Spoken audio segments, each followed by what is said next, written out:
This episode is brought to you by Hushmail. Hushmail and Hush Secure Forms take the guesswork out of secure communications by providing encrypted email, web forms, and e-signatures all in one package. During a time when limiting contact is necessary to protect our clients' health, using secure email and web forms to communicate is more important than ever. Now's the perfect time to move your paper forms and PDFs to HIPAA-compliant digital forms that your clients can easily fill out. You can send them through secure email or put them on your website. Hushmail has a special offer for all listeners of the Modern Therapist Survival Guide. So be sure to stay tuned until the end of the episode and find out how you can start using Hushmail today. This podcast is also brought to you by Kelly and Miranda of Zynnyme. Do you ever wish that there was someone who could really tell you what the right path is for you in private practice so you could avoid wasting time and energy and get to what you love? Helping clients? Kelly and Miranda of Zynnyme are two therapists who do just that. They don't get you cookie-cutter solutions that work for some people. Instead, they teach you a process that works for everybody. Be sure to stick around for the end of the episode to get free access to over 10 hours of free private practice trainings, including their Marketing Masterclass COVID edition. You're listening to the Modern Therapist Survival Guide, where therapists live, breathe, and practice as human beings. To support you as a whole person and a therapist, here are your hosts, Curt Widhalm and Katie Vernoy.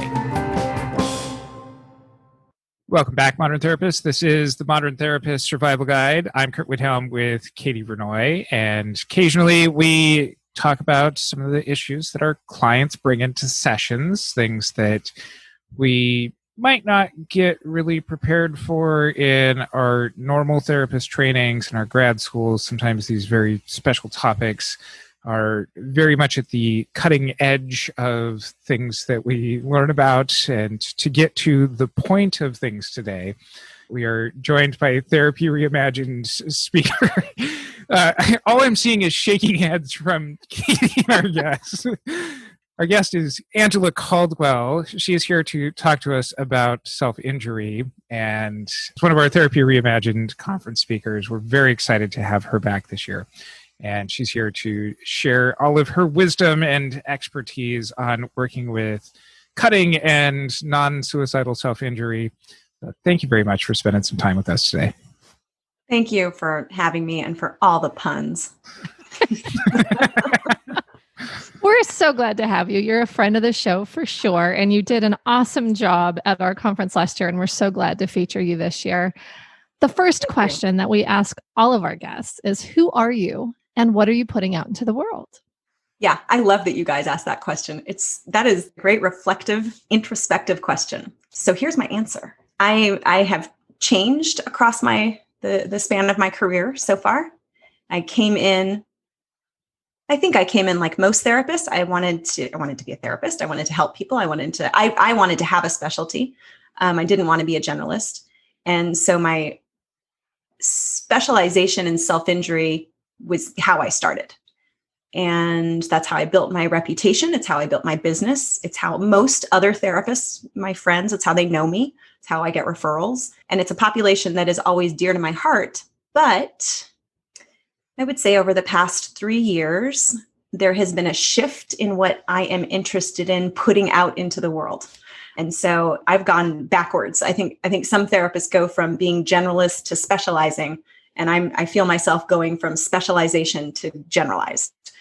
Most people who know me know that I am absolutely a champion of family systems therapy, and that's become my joy and happiness. And so now, in the past 3 to 5 years or so, now I'm looking at my clientele, and there's the percentage changed. So it used to be mostly non-suicidal self-injury, some garden variety family therapy, and now it's mostly garden variety family therapy and some self-injury.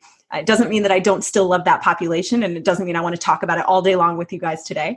But what I'm putting out in the world is I want to add my voice to the champions of families, the champions of dinner tables. I want to build dinner tables. I want families to get along. I want families to find their way back to each other. I don't want to there's a small movement. I don't know. You guys tell me what you think. There's a little movement, it feels like, of therapists who are interested in severing family ties because they're identifying family members as being toxic, and you have to remove the toxic people from your lives. I want to move against that current. I want to say, let's not remove family members from families. Let's patch families back up and sew them back together. So what did I just say? I think I'm selling dinner tables. Jumping right into it. When therapists are faced with clients who are engaging in self-injury, what are some of the mistakes that a lot of therapists make early on? That if we're going to use this as a learning place, like how do therapists usually approach this in an incorrect way? So that way we can help our listeners not make those same mistakes. So 2 mistakes come to mind right off the bat. And the first is in the treatment planning, and the second is in the way of being in the room. So the first mistake, I would say, is the goal. It is a mistake to make the goal of therapy stop cutting. Okay. And then in the way of being, it is a mistake, hold on to your hats and glasses, to take it so seriously. So in the treatment planning side, it's understandable. It's understandable that a therapist, especially somebody who's not as familiar with this, would want to, that seems like a reasonable goal. Somebody comes in and says, I'm cutting a lot, which is not usually how it happens. Somebody comes in and what they say is, my mom thinks I should be in therapy, or my boyfriend thinks I should be in therapy. And cutting is a problem, or burning is a problem, or carving is a problem. And so the therapist reasonably thinks, okay, well then let's help you stop cutting or stop carving or whatever it is. Because non-suicidal self-injury is more broadly understood as a form of coping, that's akin to making the goal of treatment stop crying, as opposed to understanding what you're crying about. So in this case, understand what you're cutting about, addressing that, making that the goal of therapy. And then what you do is you render the self-injury unnecessary. In the way of being, again, understandably, a lot of therapists approach this with their own anxiety, and that makes them put a gravity to the topic that exacerbates the problem. And it makes a therapist, it's hard, it's a weird thing for me to say, but the elephant in the room would be the cutting, and I want you to kind of let it be an elephant in the room. I always tell people in my therapy with self-injurers, I'm hardly ever talking about self-injury. That makes me feel so much better. Because I think it's something where, there's a few things there. The first one is making a goal of not cutting is like... It's symptom reduction. It's symptom reduction, but it's also removing something without putting something in its place. And I think that's the thing that I find really hard with trying to change coping, whether it's smoking or cutting or drinking or whatever. If there's not a replacement, then you just have a person in pain with no mechanism to soothe themselves. And so to me, I think a lot of times, and I think about this when I was in community mental health, but that notion of like liability being the issue. And so we have to show that we are trying to get them to stop hurting themselves. It's like, okay, and maybe that's what the paperwork says, but like, are you cutting this week? Let me see your arms, like whatever it is. Like it feels so intrusive and overwhelming. And from what you're saying, potentially irrelevant. It's the type of coping strategy, and I'm sure you're going to go into more detail and I'm oversimplifying, but it's the type of coping strategy. That's not the treatment. The treatment is getting to what's there. But the other part is like, don't be so focused on, they go hand in hand, right? Because if your treatment goal is to do it, is to stop doing it, then you're going to have to check it and talk about it all the time. Whereas if the treatment goal is more around whatever they're bringing, rendering it unnecessary, then of course you can relax into it, which for me, it feels a lot better. So I love what you just said. if I could record that speech, because the other thing you're up against, I think the greener therapists are concerned about liability. Once you get over that hurdle, the other thing you're up against is parents, because this is a population that's presenting usually around teenagehood. And if not the other teenagehood, early 20s, right? And there's a family member that is understandably very upset about the cutting, very upset about the burning. And they very much want that to be the focus of treatment. So you've got an opponent there in a way with a parent or a concerned loved one. And it's that speech that you just gave is what I tell parents is, hey, listen, we can't make that the focus, because if I take that away, I'm taking away the only oar that he or she has in the paddle boat, right? Like then she's going to crash, right? That doesn't assuage them completely. It buys you about a week. So,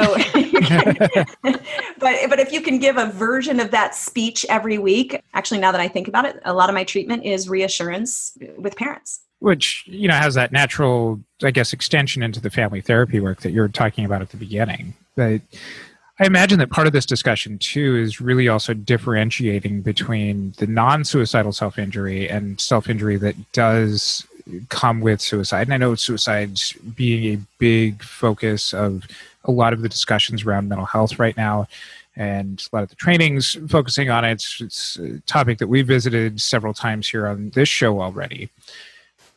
How do you go about assessing the differences between suicidal and non-suicidal self-injury?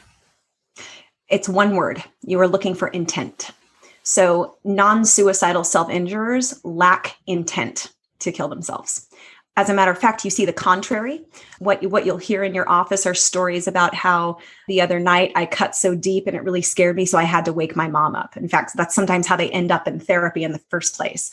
One time I burned so bad and it wasn't healing that I actually called 911. Well, listen to what you're hearing in those sessions. What you're hearing is, oh God, I might die. Not, I think it's time for me to die, right? So you guys probably have suicide experts that come on here that can walk through a comprehensive suicide assessment.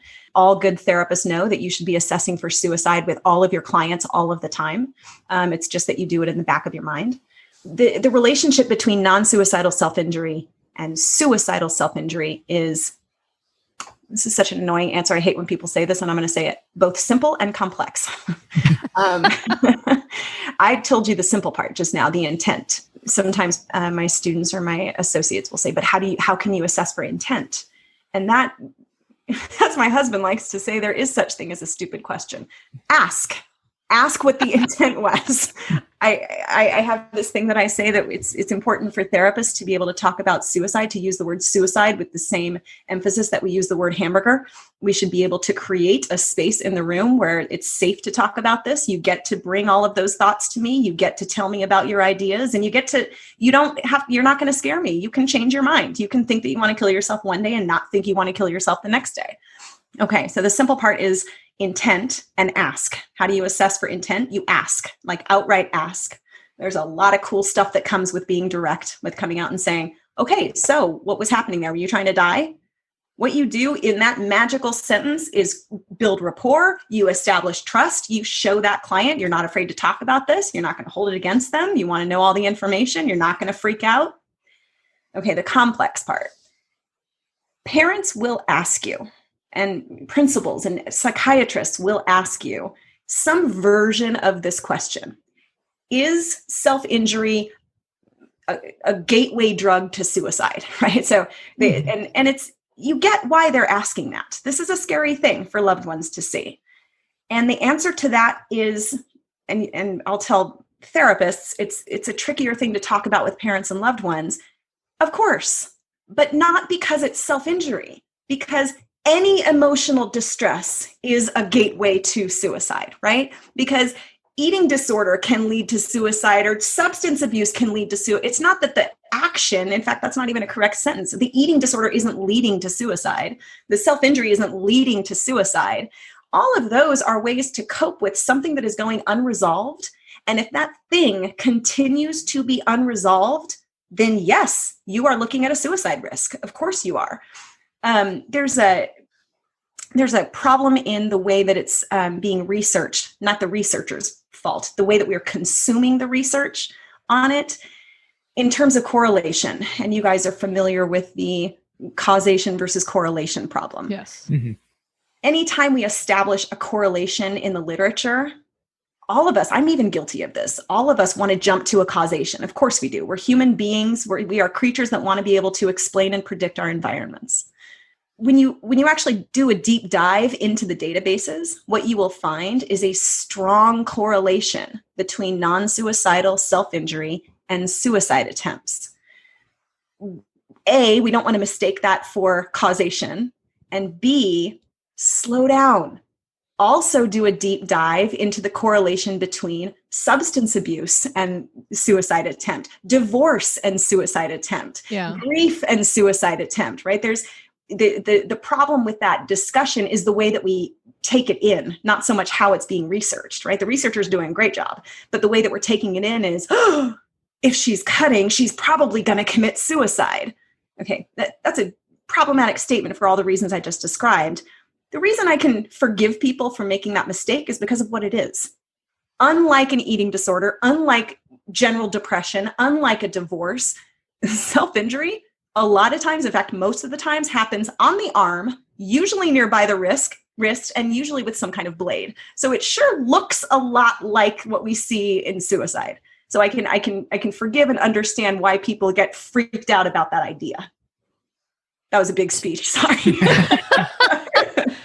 Well, I was thinking about kind of this idea of correlation versus causation. And I think there's a lot of folks who they tell themselves a story. And so one of the stories I think I've told myself in the past is that sometimes self-injury is coping and sometimes it's practicing. And I think that story of it being practicing, I think, is what kind of flows in with this causation. How far off am I? I guess is the question from your understanding of it. So we've got a couple of researchers that are, taking the lead on that. That's the question I think they are trying to answer, and they don't have an answer for that. The most important researcher we have here is a guy named Matthew Knock. And if you look at what he's been writing, he's trying to answer that question. So the bad news, Katie, is we don't know. I will say that anecdotally, and so I'm looking at my years of practice, and how many is that?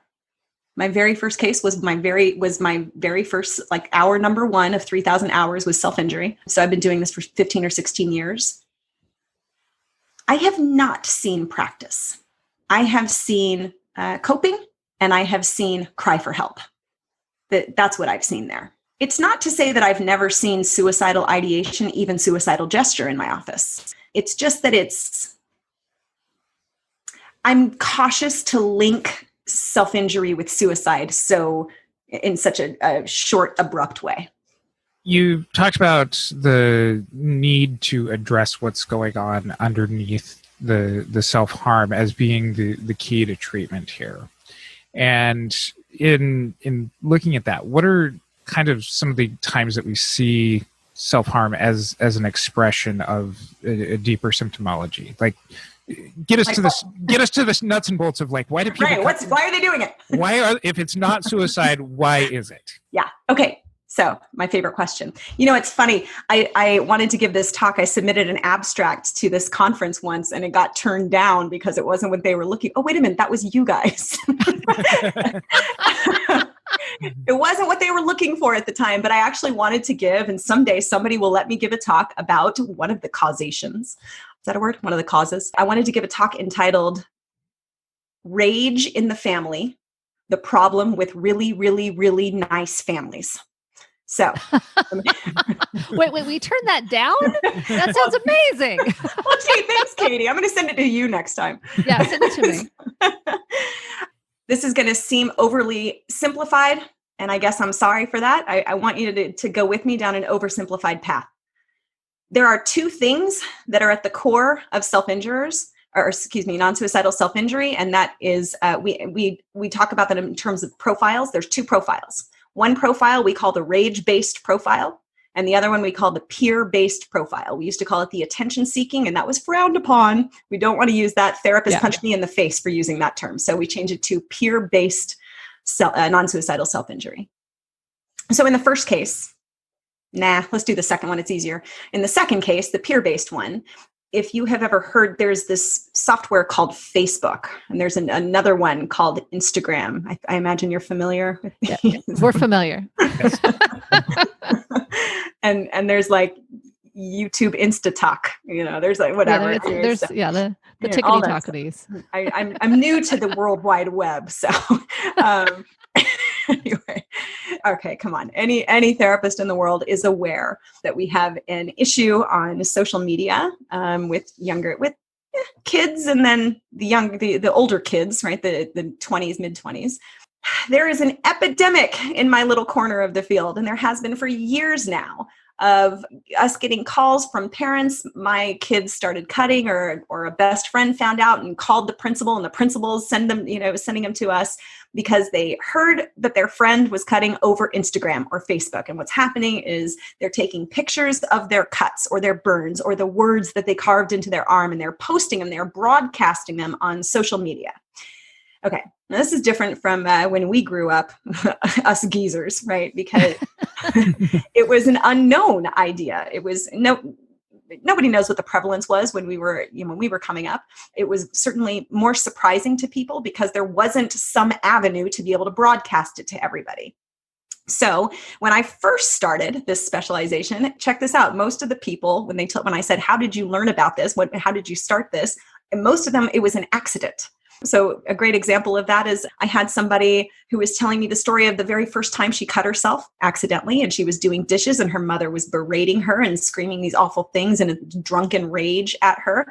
And she was getting this big headache and she was having a panic attack, and the dish that she was washing broke and it cut her hand, and her panic disappeared and her headache disappeared. And that's how she discovered self-injury. So it was stories like that I was hearing in the early days.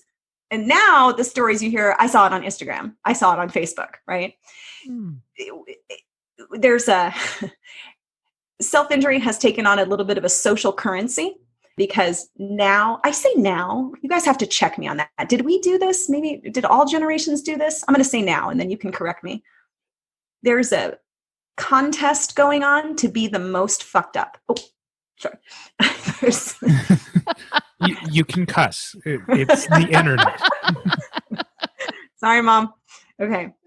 There's a beauty pageant, but it's not a beauty pageant. It's like a mental illness pageant going on right now, and it's been going on for 10 years.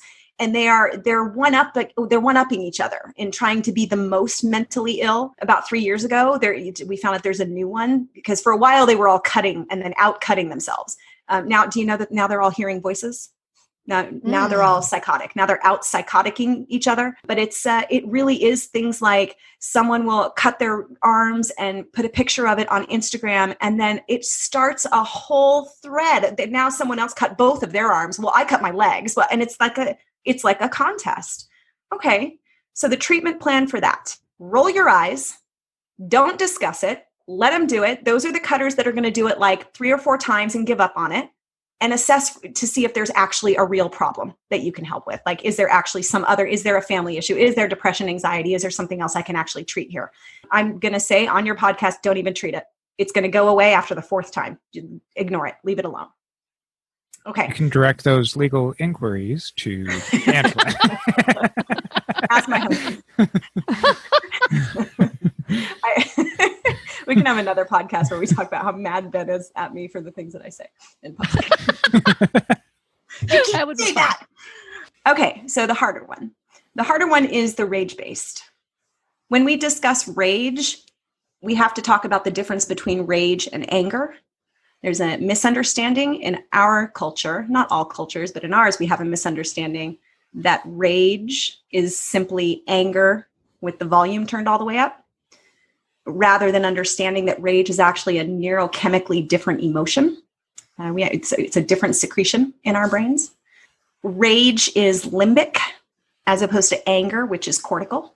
And that's a fancy way of saying anger, you're still rational. If you think about when you become angry with someone, I joke with my clients about this. Have you ever noticed there's a gift that anger brings? Anger brings the gift of clarity. All of a sudden, if things were hazy before, now you know exactly who fucked you, when they did it, and what you need them to do right now, right?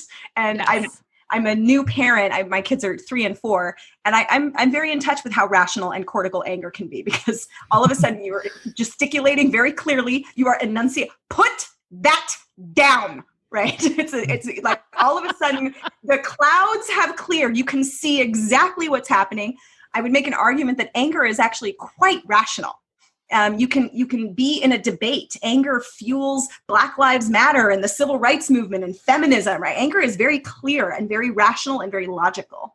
Rage is being cut off on the 405, right? Rage is animalistic, limbic. the blood vessels and heart kind of feels the same in those two emotions, but the brain functioning and the urge is different. The urge in anger is pro-social, is to approach, right? And the urge in rage is to destroy, tear apart, punch a hole in the wall. It's destructive, right? Okay. Self-injury is rage. Self-injury is destructive. Self-injury is the result. Believe it or not, it's the same emotion in a self-injury, in a not peer-based, in a rage-based episode. The emotion happening there is the same emotion that we know from being cut off on the 405. It's this animalistic, I can't believe it comes from a place of injustice, of feeling completely invisible, completely unheard. And it occurs because in a given situation, your anger is not useful to you. So go back to my freeway example. If you're on the freeway in your car and somebody cuts you off, this is not a time that your anger would be useful to you. You can't say, hey, listen, I was here first. You need to get behind me, so that the other guy has an opportunity to say, oh, you know what? I'm sorry about that. Right? It's not useful. Well, when your brain, your cortex is aware that you cannot use the chemicals that it just secreted for you in anger, it's going to lose its mind. And that's a whole nother podcast episode of what's going on there, but it's going to lose its mind and it's going to start seeking. So the research that we have for this argument that I'm making argues that rage comes with a stimulus seeking drive. I want you to think about how other people might seek stimulus. Other people might, if you happen to be, I don't know, someone like Angela Caldwell, you might be punching things like your steering wheel, or throwing your iPhone against the wall and having to pay another $600 for a replacement. But things like that, like when you think about stimulus, like banging your fist on the desk, if you think about when you have those moments of rage, you're seeking destruction. Imagine what happens if you have that natural human emotion that we all have, everybody has it, but you're being raised in a really, really, really nice family.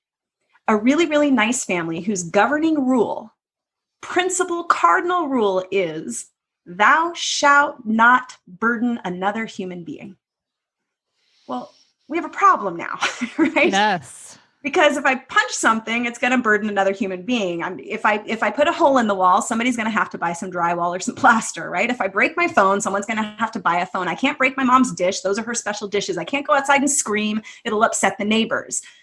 If you take away all of the places to vent, I should say, to seek and obtain tactile stimulus, you're leaving someone with only one possible option, and that's their own body. It's tricky because when they do that, when they go after their own body, they're able to have the serotonin secretion afterwards that, yes, admit it, we all have when we punch the steering. I mean, your hand hurts, but you feel better, right? Yeah. They feel better. They're all going to tell you after they cut, they feel better. So they have that, but they also have been able to do it. They've been able to vent the rage and to feel better without breaking any rules, without upsetting anybody, without causing a burden to anybody else. So when they're discovered and they go to therapy, they are mortified. It's the last place they want to be, because the whole point was to cut on my own body so that it doesn't cause a burden to anybody else. And all they'll talk to you about in those first 2 or 3 sessions is how much money this is costing their mom, and how they really don't want, they're really fine. And I have clients all the time telling me that they really should give their space up to somebody who really needs therapy. They're insisting that they don't need this. They're insisting that they are, I make a joke, it's maybe not a nice joke, the F word of cutters, that they are fine. They are absolutely fine. I know when I was first getting trained, so the very popular idea was, around this attention or this peer seeking sort of cutting, that, oh, these people need the attention that comes along with, let's send them to groups. You laugh. I know from my experience of working with a ton of teenagers, this is a bad idea. From your perspective, why doesn't group therapy work for teens engaging in self-harm?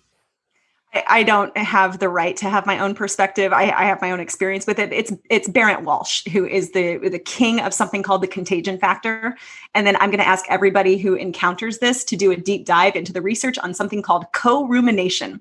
This is fascinating corner of literature that examines adolescent relationships, particularly female-female relationships, and how, yes, it increases bonding, but in females, sometimes it increases depression because of this thing called co-rumination.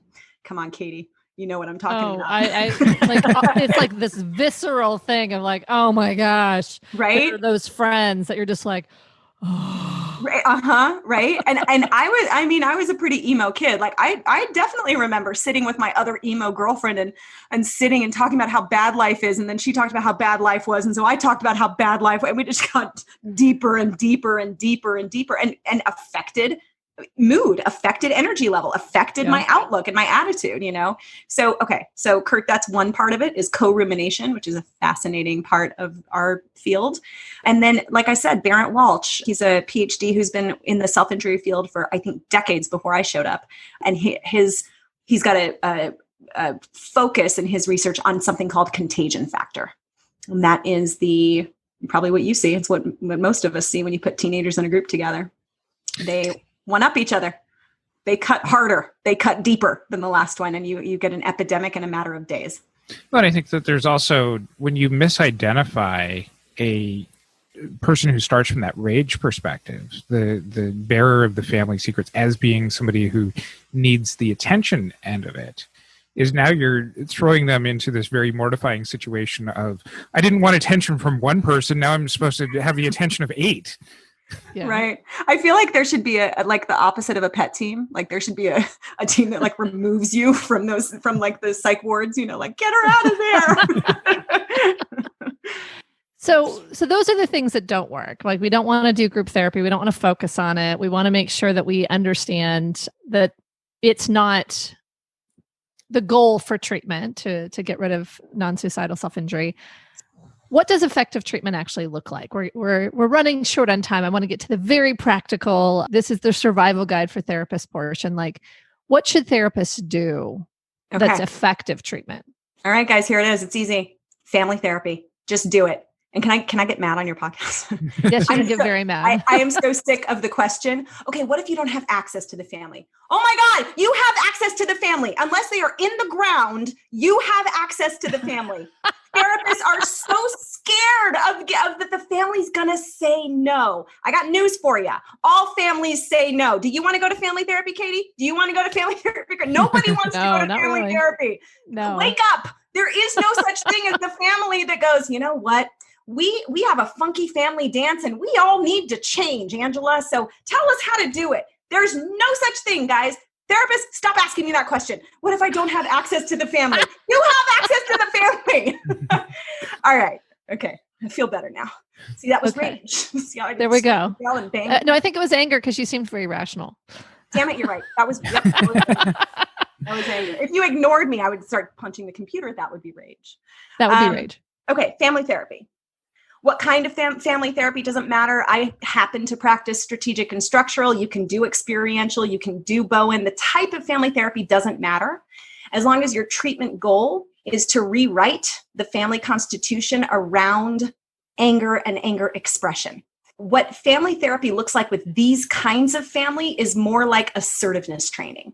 This is a family that engages in what we call careful talk. So the sessions feel very stifled and very stilted. The family members won't speak directly, or they'll carefully dance around what they're trying to say. It's the opposite of what you guys know about me. They're very indirect in their communications. So your family therapy treatment plan is designed around relaxing fears that you're going to hurt people's feelings, help them realize, of course, you're going to hurt people's feelings. This is a family. I don't know how to be in a family without hurting my family members' feelings, right? But that's okay. You can do that. For me, in structural family therapy, that is unbalancing and enactment after enactment after enactment to help them rehearse that, to go ahead and get your feelings hurt and watch how easy this is to repair. I was saying before, it looks a lot like assertiveness training. This, I think, it becomes a little bit of a fine art because you can tell someone to be assertive. That's not therapy. They can read that in a book. You can model assertiveness. Okay, moving a little bit more toward therapy, but that's you being assertive. It's one thing for them to watch a therapist do it, right? Yeah. It's another thing to actually get them to be assertive. All right, so here it comes. You provoke a fight. You provoke a fight in the family. And you do it session after session after session. And you unbalance and unbalance and unbalance. And what happens with all humans, if you make them mad enough, they're going to shout. They're going to say what they're actually thinking and feeling. They're going to shout at you first because you're safe. They don't want to upset their family members. They have to get in the car in an hour with that family member.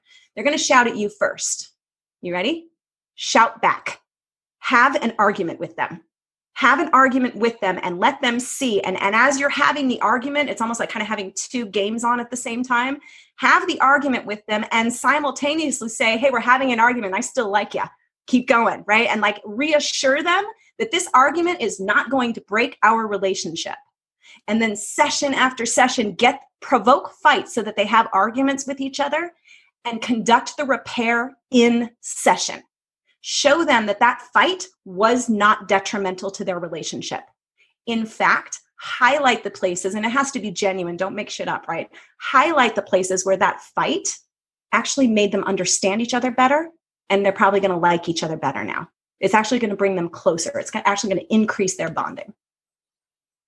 That's it. It's called fight therapy. It's called Fight Club. Thank you so much for sharing all of your wisdom with us today. Where can people find out more about you and your practice? Okay, Curt, I knew you were going to ask me that. You've caught me at a funny transition. It's an exciting transition. So everybody can find me at my website, which is selfinjuryinstitute.com. And my phone number and email is on there.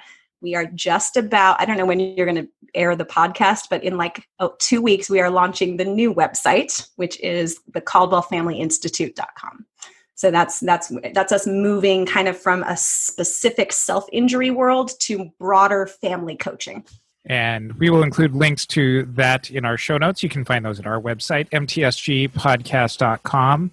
Also check out the conference website, therapyreimagineconference.com. Angela is one of our fabulous speakers. She's going to be bringing all of this energy and entertainment and information to us. It's a virtual conference, September 24th, 25th, and 26th. I am super excited for Angela's presentation.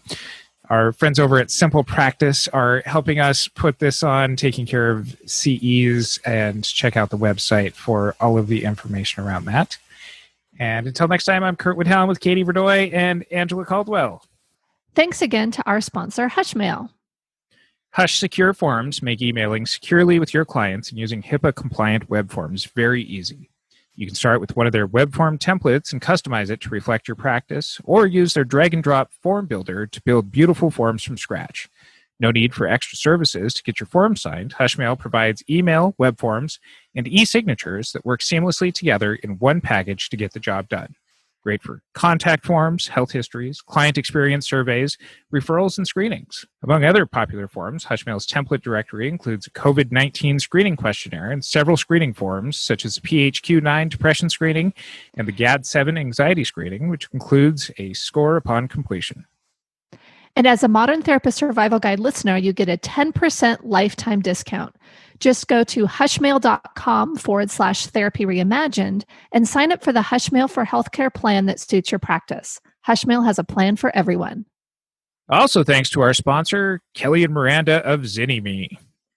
Kelly and Miranda of ZinnyMe have been helping therapists from across the country and around the world grow, revamp, and launch profitable private practices that really help people, while also making sure therapists' lives stay in balance. Their award-winning and multiple-time sellout business school bootcamp for therapists is the largest private practice resource on the planet and will transform your life and business whether you are 20-plus years in or you are starting from scratch. They have the largest collection of free private practice resources for therapists. Go to ZinnyMe.com today and sign up for their free marketing masterclass and get access to 10-plus hours of free training and a free community for therapists that is not on Facebook. Thank you for listening to the Modern Therapist Survival Guide. Learn more about who we are and what we do at mtsgpodcast.com. You can also join us on Facebook and Twitter. And please don't forget to subscribe so you don't miss any of our episodes.